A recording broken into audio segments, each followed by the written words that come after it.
Brazen Norwegian arrested by immigration police trying to enter Thailand with forged documents.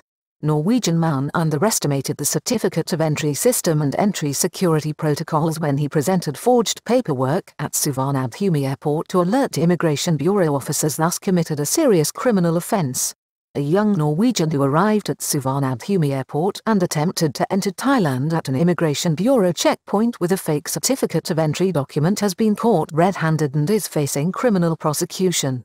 An immigration bureau officer, right, pictured with the Norwegian man, left after his arrest at Suvarnabhumi airport, where he attempted to hoodwink officials with a forged certificate of entry to enter Thailand. A Norwegian was arrested on the 16th of January after he attempted to enter Thailand using a forged certificate of entry documents which he presented to immigration bureau officers at Suvarnabhumi airport.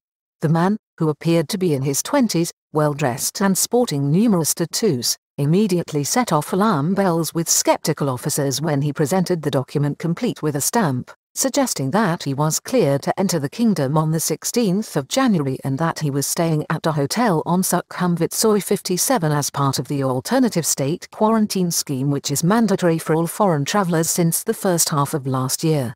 Norwegian claimed to be visiting his Thai girlfriend. Immigration bureau officers reported that the reason given for his illegal journey to Thailand was to visit his Thai girlfriend. The security protocols for entry the kingdom because of the COVID-19 emergency meant that his gambit was sure to fail. The man has not yet been formally identified at this point. After checking with the Thai embassy in Oslo, the border control officers at the immigration desk quickly verified that the documentation being presented was a forgery and arrested the Norwegian national on associated offences. He was later handed over to airport police for detention. News was made public on Immigration Bureau update on arrests and seizures at Suvarnabhumi airport. The news came to light in presentation by the Immigration Bureau on recent interceptions and arrests at the facility.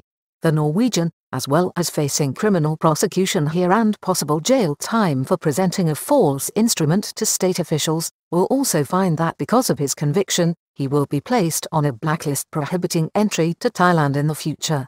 Since the onset of the pandemic and the closure of its borders, Thailand has instituted a strict and quite expensive process that has allowed thousands of foreign travellers, every month, to access the kingdom based on a certificate of entry process.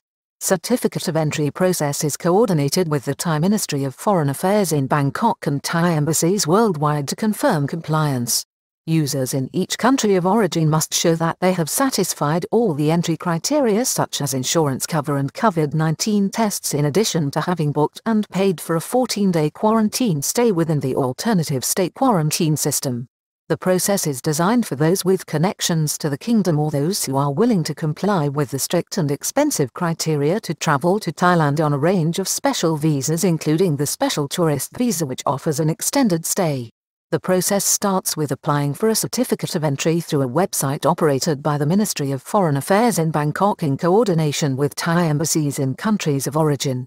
Only 0.17% of last year's visitor numbers. The system and the alternative state quarantine process have become quite well coordinated, and indeed such an approach is now being adopted in the United Kingdom nearly 8 months after Thailand.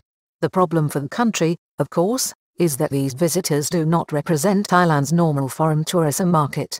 Figures from December last, a peak season month, showed the number of tourists entering Thailand was at only 0.17% of the level achieved the year previously.